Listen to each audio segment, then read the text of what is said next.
You might know her through this hit. And this one. Or even this one. Whatever Eazzy puts her hands on, it just makes people dance. I started music in 2009. First single was Bonsa Mommy. Yes, under Richie.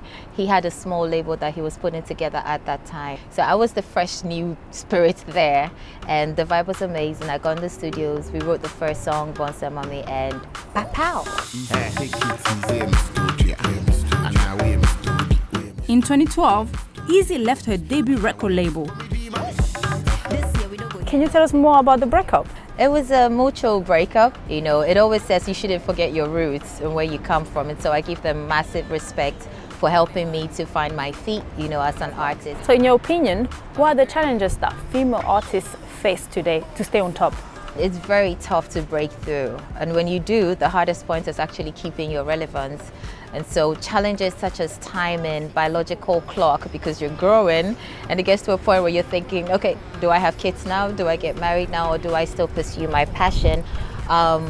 Being accepted by both sides is really hard. But in all, I think that so long as you have the passion inside you and you're confident, determined, you will break through.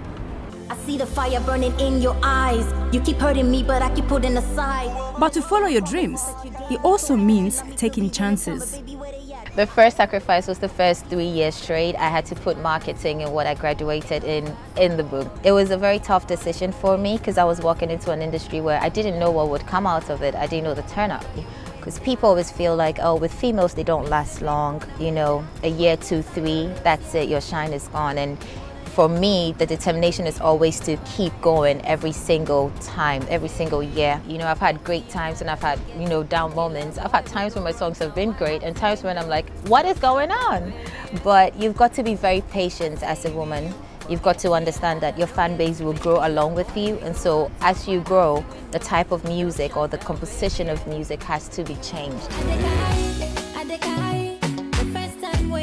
She has worked with some of the most influential musicians in Africa, like Shatta Wale, Mr. Eazzy, and has recently released her EP titled Solo, featuring Medical from Ghana.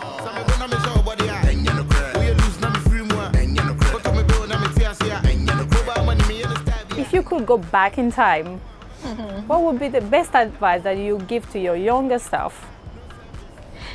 There was one embarrassing moment I had on stage where I fell on stage performing live on TV, Ghana Music Awards nominees jam, to a crowd of about 3,000 people. And if I had one advice to give to my old self, it would be go with sneakers, not with the heels.